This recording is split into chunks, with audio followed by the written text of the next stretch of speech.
Au début de la Deuxième Guerre mondiale, Hans Langsdorff, commandant du cuirassé de poche allemand Admiral Graf Spee, a pour mission de couler des navires de commerce britanniques.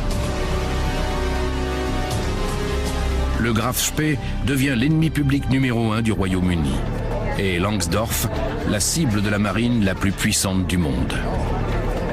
Le contre-amiral Henry Harwood l'affronte au cours du premier duel naval de la guerre.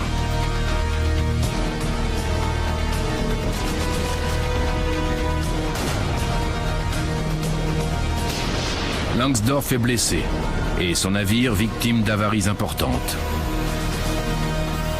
Au moment où l'Allemand rallie tant bien que mal un port d'Amérique du Sud, il doit prendre une décision cornélienne.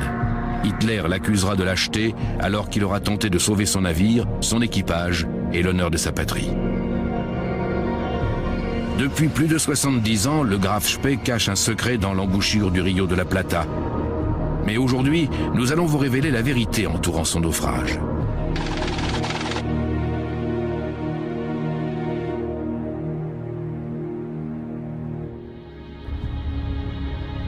Port de Montevideo en Uruguay. En ce petit matin brumeux, l'équipage du dragueur de mine Audace se prépare à partir en patrouille.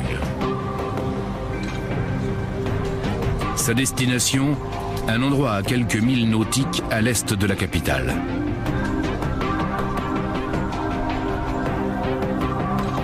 La marine uruguayenne est chargée de surveiller l'épave d'un bateau qui a coulé il y a plus de 70 ans.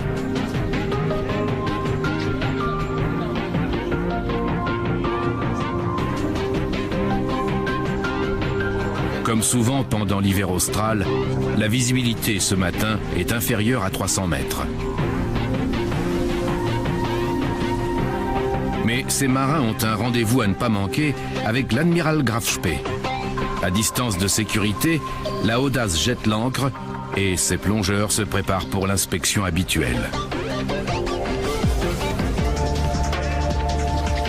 Ils doivent vérifier l'intégrité de l'épave et s'assurer qu'aucun de ces éléments ne menace la navigation dans le chenal.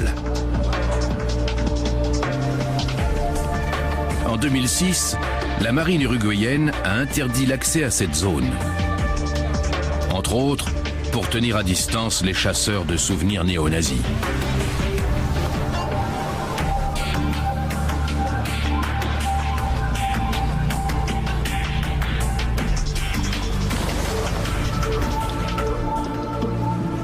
Travailler ici n'est pas chose facile.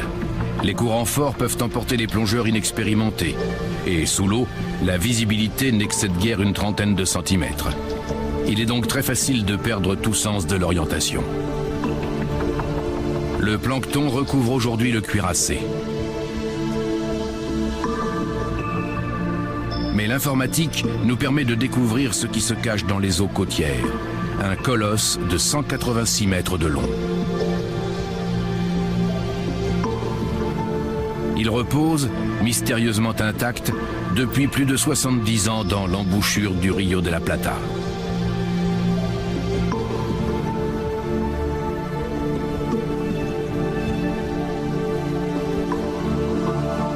Sa présence est le résultat d'une décision pénible, prise le 17 décembre 1939.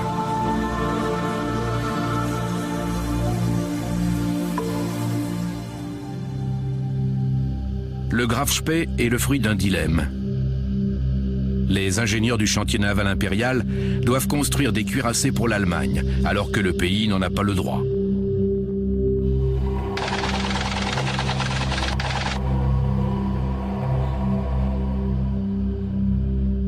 La solution, c'est l'admiral Graf Spee. Après la défaite de 1918, l'Allemagne s'est en effet vue interdire de construire des bâtiments de plus de 10 000 tonnes. La parade, les cuirassés de poche. Les trois premiers sont produits rapidement et disposent de la puissance de feu d'un navire de guerre ayant 3 fois leur jauge. C'est une première dans l'histoire de la marine.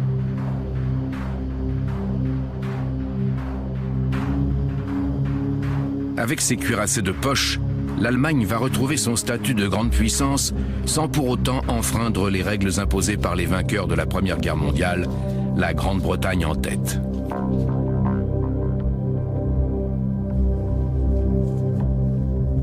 L'historien naval Jan Michael Ewitt a étudié le raisonnement qui a conduit à la fabrication de ces bateaux.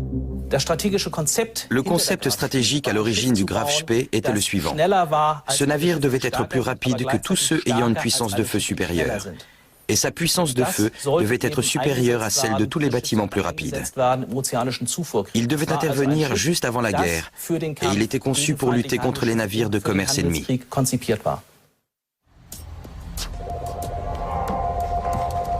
C'est un concept tout bonnement révolutionnaire. Voyons de plus près de quoi ce navire était capable et quels étaient ses points forts et son talon d'Achille.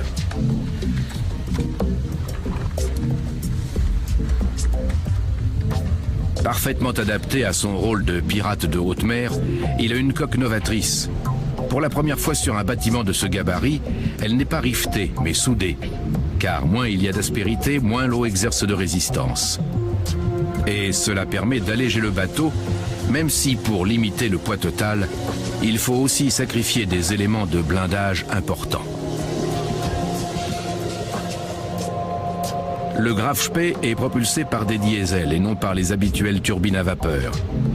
8 moteurs de 9 cylindres fournissent plus de 55 000 chevaux qui assurent une excellente vitesse de pointe et un rayon d'action gigantesque.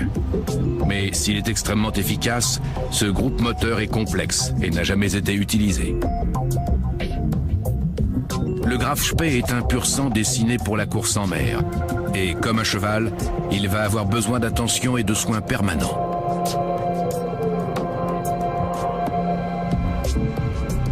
Il est conçu pour être rapide et puissamment armé. Il a 2 tourelles, une à l'avant et une à l'arrière, qui totalisent 6 canons de 280 mm d'une portée de 22 km. D'autres pièces plus petites et des batteries d'artillerie anti-aérienne complètent son armement. Mais les tourelles ne pouvant viser qu'un objectif à la fois, un flanc sera toujours vulnérable.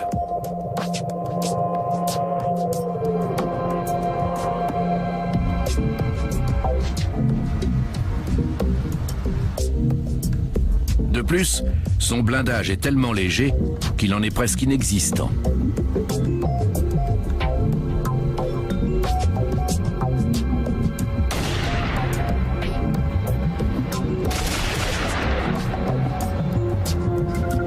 Le Graf Spee devra donc frapper et s'enfuir. La construction dure 2 ans et quand elle s'achève, les nazis se sont installés au pouvoir. Dès lors, le cuirassé de poche a un nouveau rôle à jouer.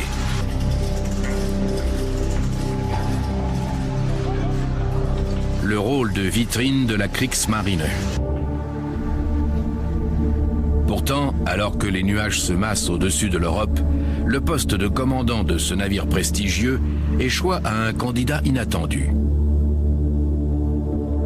Nommé en octobre 1938, il s'appelle Hans Langsdorff. Capitaine de vaisseau et ancien combattant décoré de la Grande Guerre, il n'a rien d'un nazi fanatique.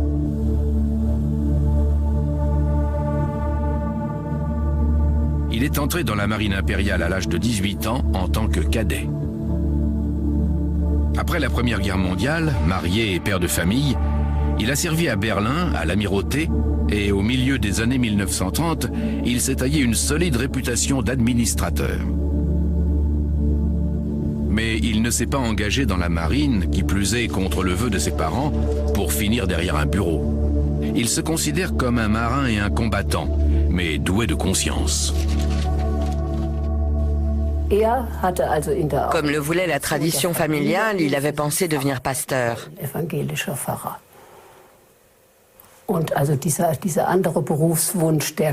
Donc cet autre choix de carrière a paru très surprenant à toute la famille. Mais je pense qu'il a été marqué par l'empreinte très forte laissée par son milieu familial protestant et que ça l'a accompagné pendant toute sa vie.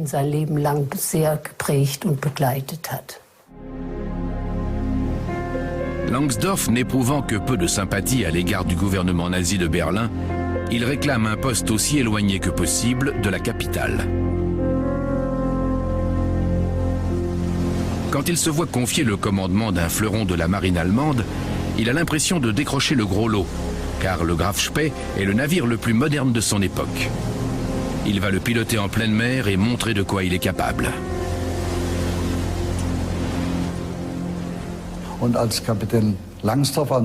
Quand le capitaine de vaisseau Langsdorff est monté à bord, c'était une nouveauté d'avoir un commandant aussi jeune et qui était connu dans toute la flotte. Bien sûr, tout le monde s'était fait des idées à son sujet. Mais dès qu'il s'est présenté, j'ai vu que c'était un officier qui avait de l'allure, qu'il était moins âgé que la moyenne. On lui a rendu les honneurs militaires. Tout le monde le tenait en haute estime, tant il était loyal et tant il savait s'y prendre avec les gens. Dès le départ, Langsdorff traite officiers et matelots avec le même respect. Faisant fi des différences de classe, il soude son équipage de 1100 marins pour qu'il fonctionne comme une seule et même entité. Et bientôt, il a l'occasion de mettre à l'épreuve les capacités des hommes et celles du bateau.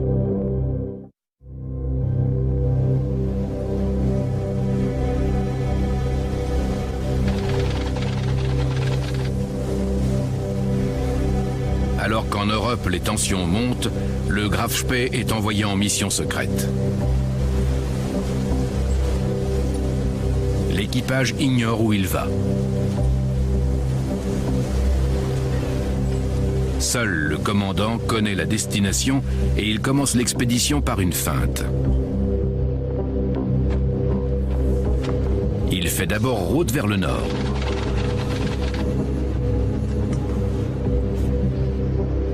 Puis, au bout de 3 jours, au milieu de l'Atlantique Nord, il met cap au sud. Le Graf Spee doit disparaître dans l'immensité de l'océan.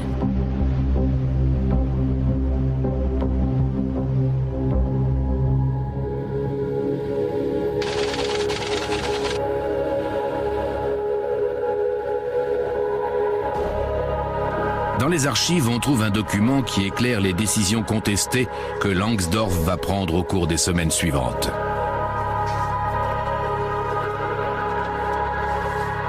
Ce document, c'est le journal de bord du Graf Spee. On y apprend que lorsque le navire a appareillé le 21 août 1939, Hitler savait que la guerre éclaterait 10 jours plus tard. La mobilisation secrète du Troisième Reich avait déjà commencé. Et en temps de guerre, la mission du navire serait d'attaquer les navires de commerce britanniques dans l'hémisphère sud. Du fait qu'elle est une île, l'Angleterre dépendait de l'approvisionnement en denrées alimentaires et en matières premières. C'était son talon d'Achille. Et par conséquent, Langsdorff a cherché à couper les voies maritimes pour affaiblir le pays de manière décisive. Les colonies britanniques étant éparpillées sur 4 continents, le commerce à destination de la métropole est très vulnérable. Mais la mission de Langsdorff est double. Si le Graf Spee force la Royal Navy à envoyer des bateaux dans l'Atlantique Sud, les défenses britanniques en Manche et en mer du Nord seront affaiblies au moment où les Allemands envahiront l'Angleterre.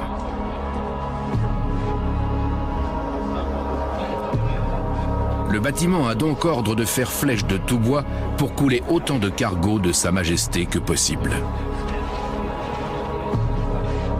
Seul ombre au tableau, les 2 pays ne sont pas encore en guerre. Le Graf Spee doit donc se cacher et prendre son mal en patience. L'équipage a quasiment l'impression de passer des vacances sous le soleil des tropiques. Mais ces marins, tout juste entrés dans l'âge adulte, se préparent pour la guerre. Un orchestre joue sur le pont tous les jours.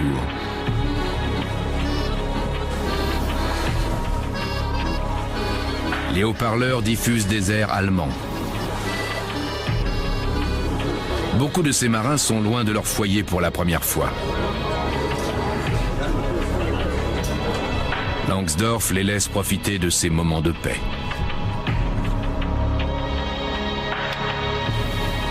Il sait que les combats viendront bien assez tôt.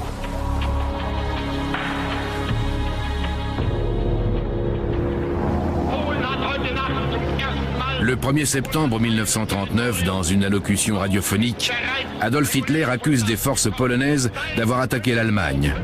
Aussitôt, les soldats du Troisième Reich passent à l'action. La Deuxième Guerre mondiale vient de commencer. Langsdorff, lui, ne fait rien. Ses ordres sont de rester cachés au large des côtes africaines, car le Führer est persuadé que la Grande-Bretagne ne déclarera pas la guerre à l'Allemagne à cause de la Pologne. Hitler a été complètement pris au dépourvu par l'entrée en guerre de la Grande-Bretagne. Son ministre des Affaires étrangères, Ribbentrop, l'avait assuré que ce pays ne participerait pas au conflit. Et quand la déclaration est arrivée sur la table du ministère à Berlin, le Führer s'est tourné vers Ribbentrop et lui a demandé en substance « Et maintenant ?»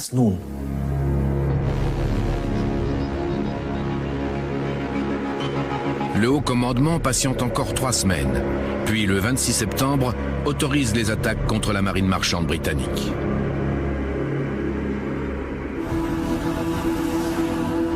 Le Graf Spee n'attend pas longtemps avant de passer à l'action.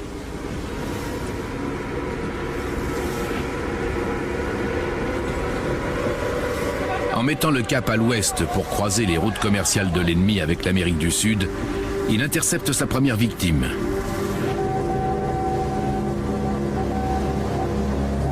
D'un coup de semonce en travers de l'avant, il l'oblige à s'arrêter.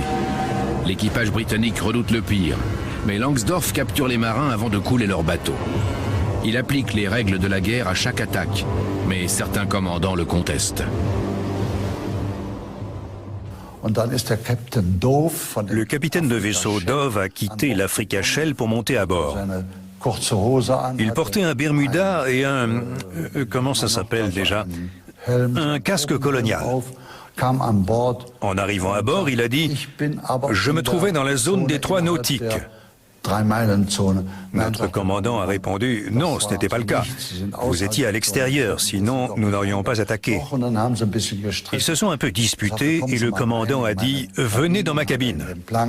Et sur une carte, il lui a montré qu'on était ici et qu'eux étaient là. « Très bien, nous réglerons ça après la guerre », a répondu le capitaine de vaisseau Dove.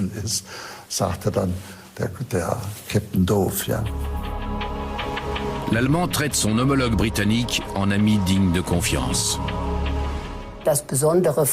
Il a eu une relation privilégiée avec le capitaine de vaisseau Dove.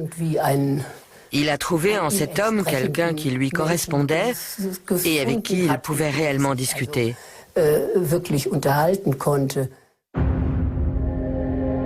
Le Graf Spee coule l'Africa Shell dans l'océan Indien et retourne dans l'Atlantique Sud.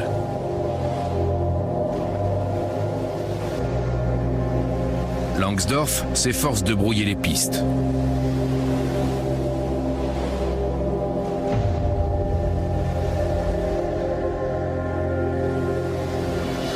Deux fois par jour, il fait sortir l'hydravion embarqué pour localiser des objectifs.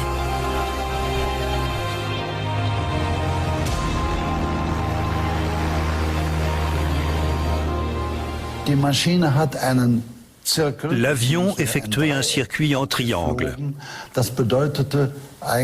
Il vérifiait la route qu'on allait suivre pendant la journée.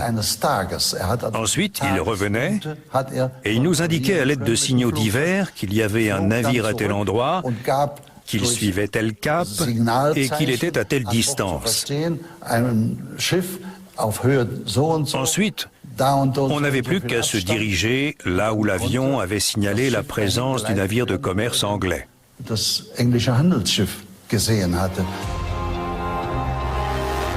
L'Arado 196 est catapulté au décollage et treuillé à bord une fois sa mission terminée. Cet aéronef étant un prototype, son moteur a constamment besoin d'être réparé et finira par tomber en panne une bonne fois pour toutes.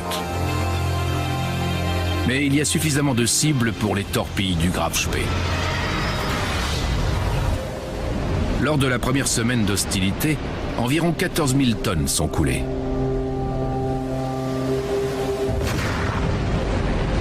Fin octobre, ce chiffre est multiplié par 2. À Londres, l'amirauté s'inquiète au plus haut point. Un mois plus tard, sans avoir tué un seul marin ni trahi sa position, Langsdorff a envoyé par le fond près de 50 000 tonnes.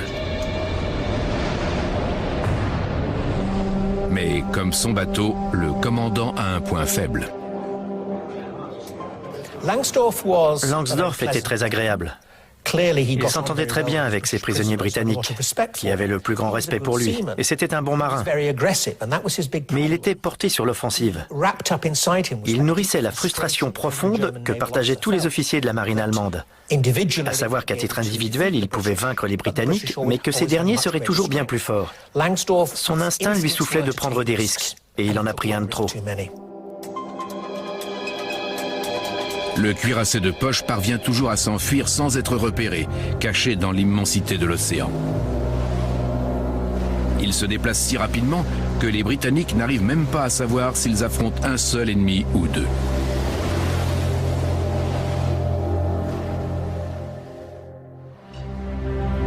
L'Amirauté à Whitehall, à Londres.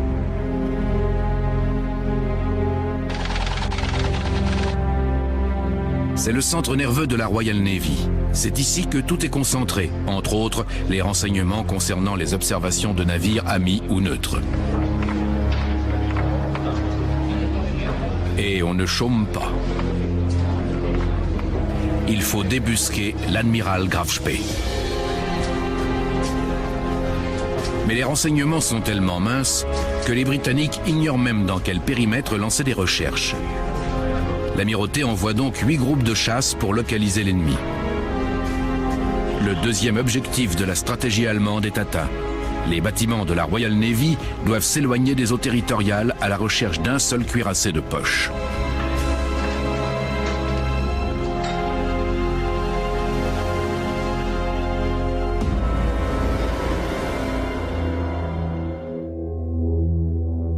Le journal de bord du Graf Spee indique que Hans Langsdorff est conscient des dangers qui l'attendent. Pourtant, le 6 décembre 1939, il organise un exercice avec les projecteurs, son équipage les ayant mal utilisés lors d'une attaque nocturne.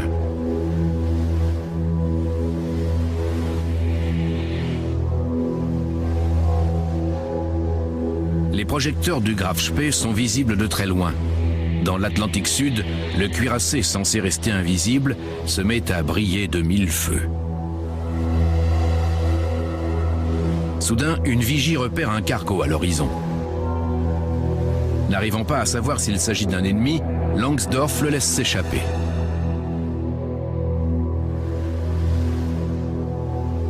En une nuit, cela fait 2 erreurs graves. Le navire de commerce norvégien signale à Londres la présence d'un cuirassé. Le Graf Spee, lui, file vers l'Amérique du Sud. Pour l'intercepter, l'Amirauté fait dévier de leur route un croiseur lourd et 2 légers, l'Exeter, l'Achille et l'Ajax. Ils sont sous le commandement d'un stratège redoutable, le contre-amiral Henry Harwood. Le contre-amiral Harwood était le pire adversaire possible pour Langsdorff. Avant la guerre, il avait étudié la lutte contre les cuirassés de poche et il l'avait enseigné au Royal Naval War College. C'était le spécialiste britannique en la matière. Donc Langsdorff s'était précipité à son insu dans la gueule du loup. Harwood est fin prêt. Il sait que le Graf Spee est une forteresse flottante bien supérieure aux navires de sa propre flottille. Aussi, au lieu de les disperser pour chercher l'ennemi, il les garde groupés, pariant que l'Allemand rôdera non loin de l'embouchure du Rio de la Plata et des ports de Montevideo et de Buenos Aires. C'est là qu'il concentre ses forces.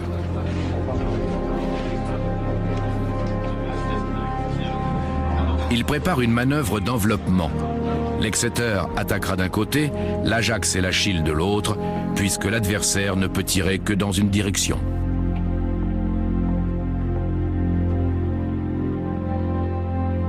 Langsdorff doit reconduire son navire en Allemagne pour entretien, mais le journal de bord indique qu'il veut un dernier trophée.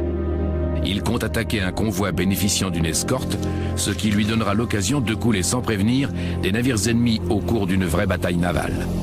Mais cela contrevient aux ordres de Berlin et cela coûtera cher en vies humaines. Langsdorff était officier de marine, c'est-à-dire que c'était d'abord un soldat et ensuite un marin. Et en tant que tel, son objectif était naturellement d'affronter l'ennemi pour lui infliger autant de dégâts que possible. Sa propre humanité passait au second plan.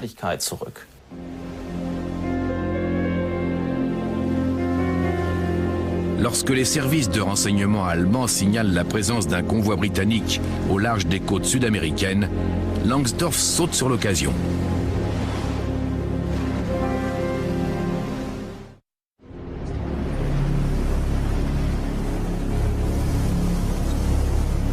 Au matin du 13 décembre 1939, la visibilité est parfaite et la mer calme.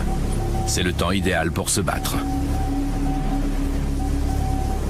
À 6 heures, le quart repère de la fumée et des mâts à l'horizon.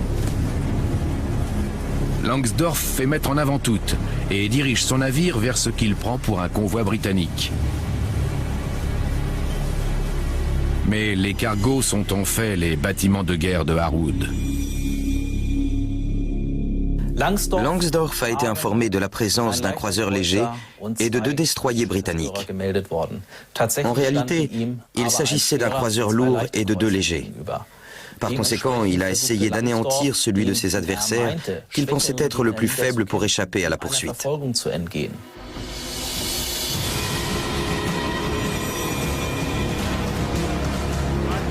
Langsdorff pense ne pas avoir le choix. S'il essaie de s'enfuir, les croiseurs ennemis plus rapides lui couperont la retraite. En quelques minutes, les 1100 marins sont à leur poste de combat. En engageant l'ennemi, le capitaine de vaisseau contrevient aux ordres directs de Berlin. Mais c'est la décision suivante qui s'avère fatidique. Compte tenu de ces 2 premières erreurs, chercher des noises et attaquer les Britanniques, Langsdorff aurait peut-être dû faire ce que ses adversaires redoutaient, c'est-à-dire se battre à distance pour profiter de ses gros canons. Mais il s'est fortement rapproché, ce qui a donné aux croiseurs un avantage considérable. En plus, ces derniers ont été aidés par le fait qu'à un moment crucial, la tourelle avant de l'Allemand a cessé de tirer. Au début de l'affrontement, Langsdorff n'avait donc que la moitié de son armement, et son coup de bluff a tourné au fiasco.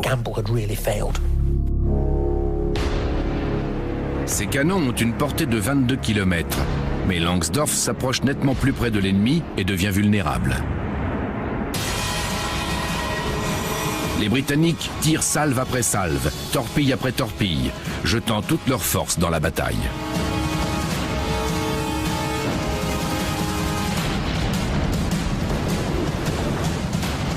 Langsdorff tente de louvoyer, en vain.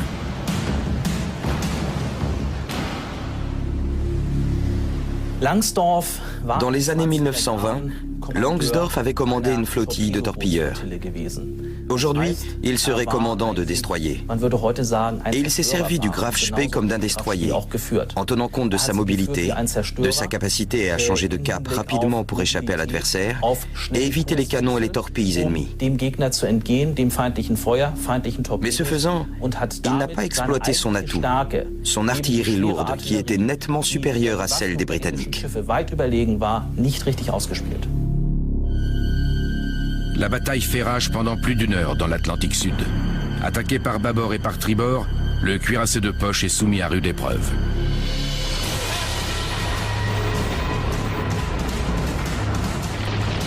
Le navire n'est pas invincible. L'absence de blindage se fait cruellement sentir. Un obus a touché sa cible, une batterie anti-aérienne. Il y avait 2 canons et l'obus a fait mouche entre les 2. Il n'est plus rien resté du tout du servant qui était à l'intérieur. Il a fallu tout nettoyer à la lance à incendie. Il ne restait plus rien. L'explosion avait désintégré le marin. Mais le Graf Spee aussi fait mouche. Pendant qu'on s'occupait de lui, l'Exeter a rompu le combat et il est parti tout seul de son côté. Il y avait plus de 70 morts à bord et un incendie s'était déclaré. Aussitôt, notre commandant s'est intéressé aux 2 croiseurs anglais.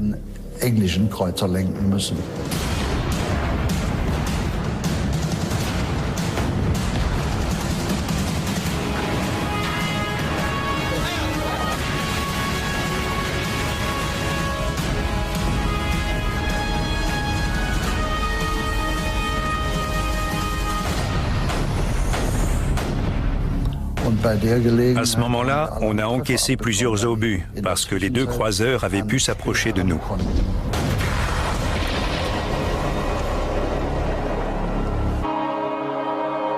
À 8 heures du matin, le combat est terminé et les navires se séparent.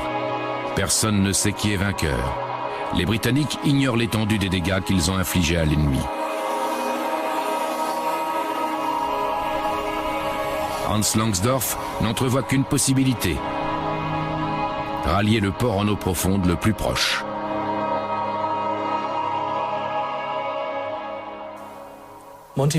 C'est l'officier chargé de la navigation qui a proposé Montevideo à Langsdorff.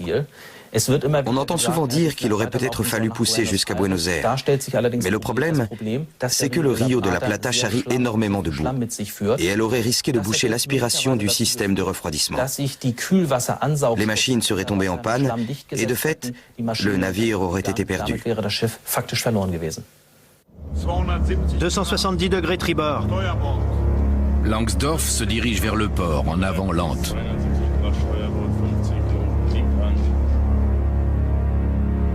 L'Ajax et l'Achille suivent le géant blessé à environ 16 nautiques de distance.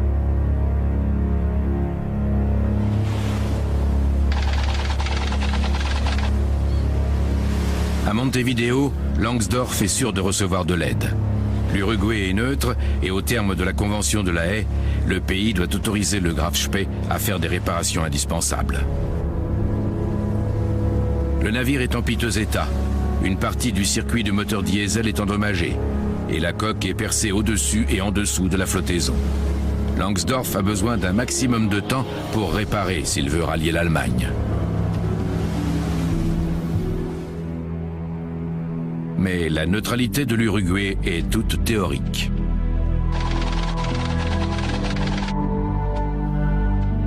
Sur le plan économique, le pays dépend de la Grande-Bretagne. L'ambassadeur britannique, Eugene Millington Drake, veut que le Graf Spee soit expulsé.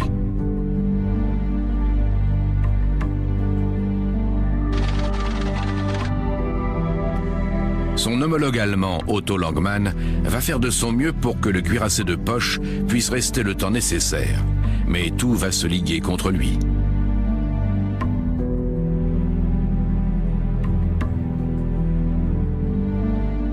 La petite communauté allemande de la ville, à l'écoute de la radio locale, ne peut apporter aucune aide à ses compatriotes.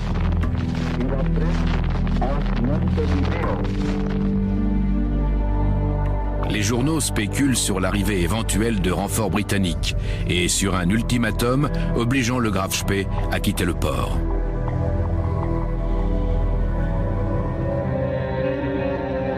Le 14 décembre, des corps sont débarqués du bâtiment allemand.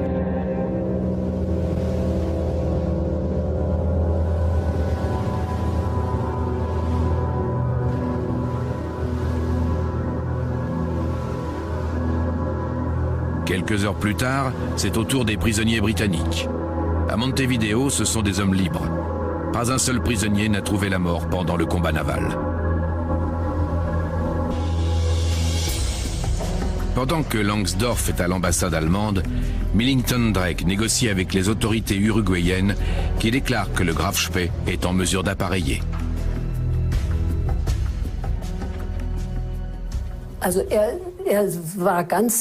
Il était absolument persuadé qu'il ne pourrait pas s'enfuir avec ce bateau. Il voulait obtenir du gouvernement de Montevideo une semaine, je crois, pour faire les réparations. Ensuite, il y avait la question de la vitesse et du ravitaillement de l'équipage pendant la traversée. Et il fallait que tout se passe parfaitement.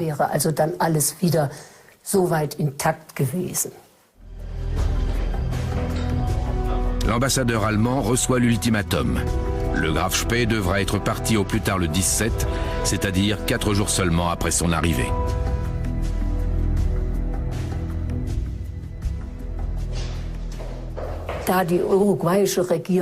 Étant donné que le gouvernement uruguayen était très influencé par l'Angleterre, qu'il était constamment sous la pression des Britanniques, en la personne de Millington Drake, on peut dire a posteriori que la situation politique a été mal évaluée. L'Uruguay a accordé 2 jours d'immobilisation au port et penser que ça suffirait pour réparer était complètement illusoire. Les funérailles des marins allemands ont lieu le 15 décembre. Langsdorff s'adresse ensuite à ce qu'il reste de son équipage. Il est monté à bord et il a annoncé à ses soldats et à ses officiers qu'il était impossible de sortir du port sain et sauf sans livrer un autre combat et qu'il ne restait plus que 168 obus de 280. Ça ne suffirait pas, vu qu'avec ça, on ne pouvait tenir qu'1 heure environ. On ne pourrait pas retraverser l'Atlantique, puis la Manche, pour rallier l'Allemagne. On le savait tous.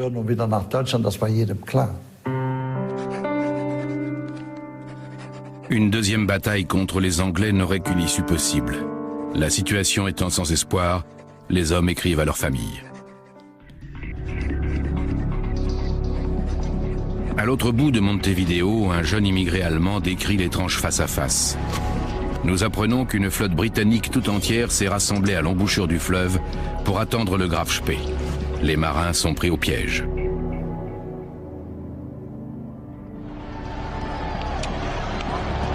Une nouvelle s'ébruite. Le cuirassé de poche allemand est sur le départ.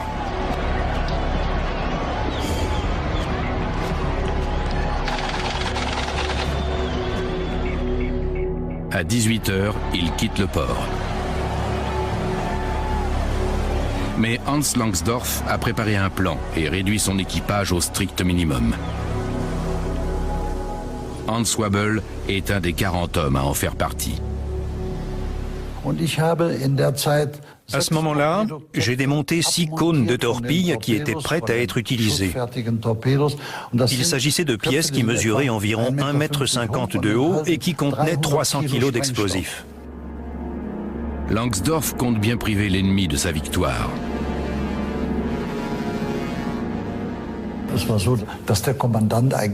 Le commandant avait décidé de couler avec le navire lorsqu'il se saborderait. Mais les officiers qui étaient avec lui ont dit « Non, on montera tous sur les bateaux et on verra bien ». En fait, ils l'ont empêché de rester à bord alors que lui était prêt à mourir.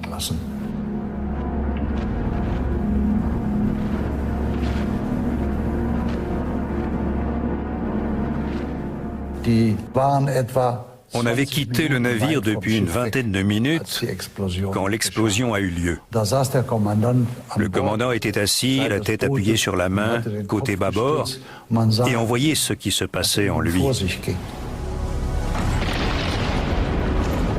Une équipe de journalistes américains filme le navire en flammes. L'incendie se déchaîne pendant 3 jours avant que le bateau sombre.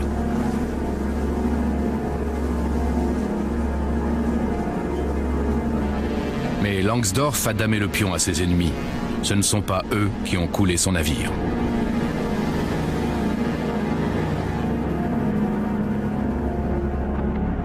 Secrètement, il a d'abord fait embarquer son équipage à bord de remorqueurs, puis sur un cargo allemand.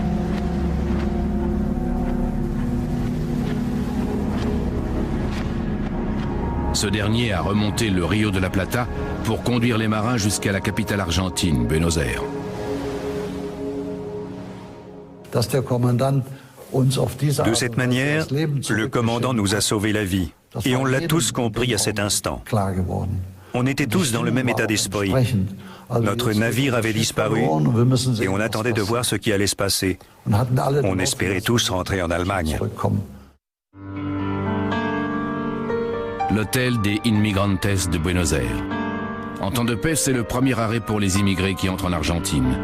Mais comme il est vide depuis le début de la guerre, il devient le nouveau foyer de l'équipage.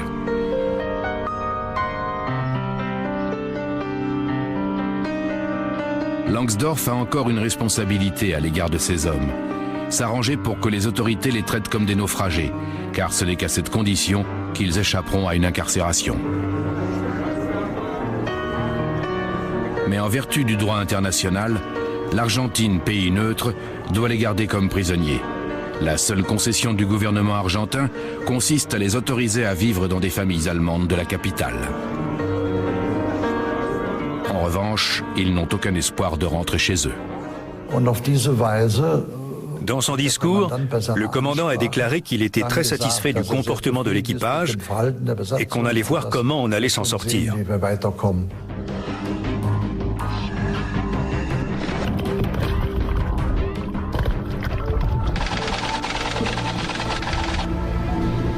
Aujourd'hui, le Graf Spee repose toujours juste sous la surface. À l'époque, des Britanniques avaient plongé sur l'épave, dans l'espoir de remonter du matériel militaire précieux. Mais les artificiers allemands avaient fait du bon travail. Tous les équipements sensibles avaient été détruits à la main. Le musée de la marine de Montevideo possède quelques reliques du Graf Spee, comme ce canon de 150 mm. Et ce télémètre d'artillerie qui rappelle l'époque où le monde entier avait les yeux tournés vers l'embouchure du Rio de la Plata.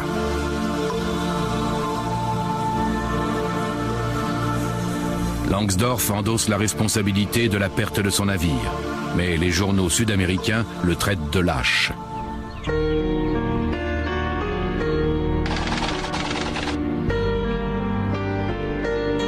Le 19 décembre au soir, il écrit à sa femme « Il doit être clair pour un commandant ayant un solide sens de l'honneur qu'en pareille circonstance, son propre destin est indissociable de celui de son navire. J'ai repoussé le moment de mettre ma décision à exécution tant que le bien-être et la sécurité de mon équipage étaient sous ma responsabilité. »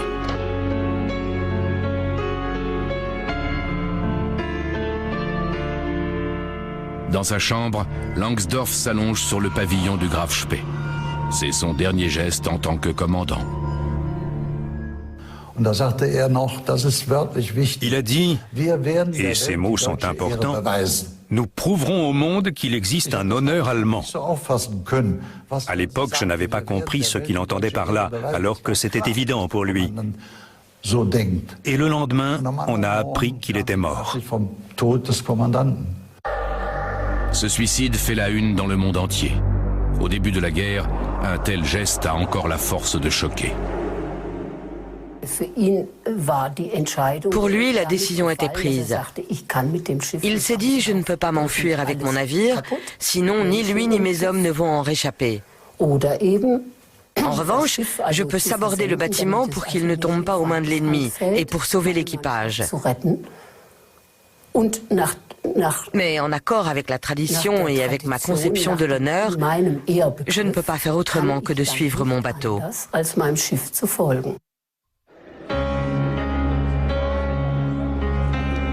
Le commandant du Graf Spee est enterré avec les honneurs militaires. Des milliers de gens se massent dans les rues.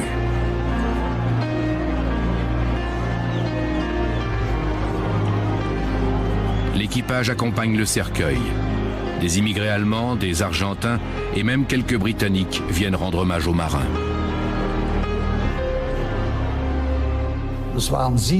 Il y a eu 7 véhicules, rien qu'avec des couronnes mortuaires. C'était incroyable de voir ce que la population a ressenti à la mort du commandant. Après, on s'est un peu senti orphelin. Hans Langsdorff repose au cimetière allemand de Buenos Aires. La propagande nazie exploite ses funérailles. Personne ne reproche quoi que ce soit à Langsdorff. Pourtant, sa veuve ne touchera jamais une retraite complète. Hitler accusera plus tard le défunt d'avoir fait preuve de lâcheté en refusant de disparaître avec son navire. Mais la vie de son équipage comptait plus aux yeux de Langsdorff que l'obéissance aveugle et la fidélité à la patrie. La marine argentine aidera l'essentiel de son équipage à échapper à l'incarcération. Et ses marins rentreront en Allemagne pour se battre. Resté en Argentine, Hans Wabel est toujours reconnaissant à l'homme qui lui a sauvé la vie.